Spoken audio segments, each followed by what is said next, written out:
When installing a separately derived system, such as a UPS, in a commercial building with multiple water mains, the choice of which water main to use for grounding the system is generally inconsequential. This is because all three water mains, being within a similar distance, are ultimately connected to the same grounding system provided by the utility. Water pipes are frequently employed as a grounding method due to their extensive network of buried metal pipes that are in contact with the earth. This contact establishes a low resistance path to ground, which is essential for electrical safety and the proper functioning of electrical systems. A separately derived system refers to an electrical system that is not directly connected to the building's main electrical supply.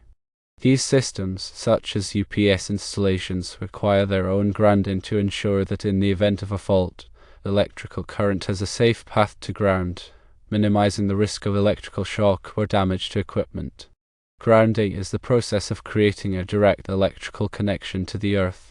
This connection serves as a reference point for voltage and provides a path for fault currents to flow back to the source, tripping circuit breakers or fuses and energizing the circuit.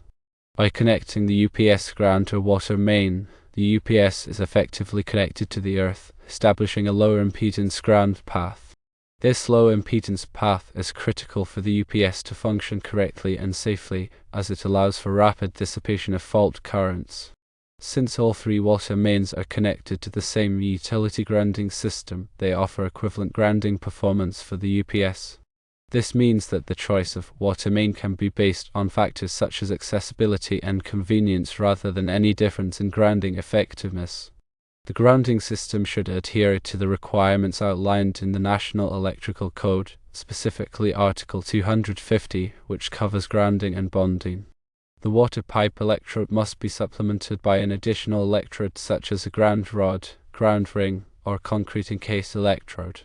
The size of the grounding electrode conductor is determined by NEC Table 250.66 based on the size of the ungrounded service entrance conductors. The grounding electrode conductor must be connected to the water pipe within 5 feet of its entrance to the building. This connection minimizes the impedance of the grounding path. The water pipe must be electrically continuous. Any non-conductive sections must be bonded around. This ensures the continuity of the grounding path. It is also important to ensure that the grounding connection is mechanically and electrically sound.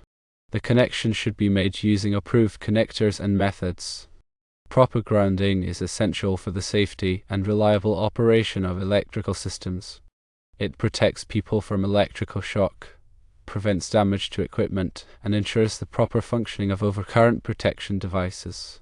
In summary, when grounding a separately derived system like a UPS in a commercial building with multiple water mains, the selection of which water main to use is not critical as long as all the water mains are connected to the same grounding system provided by the utility.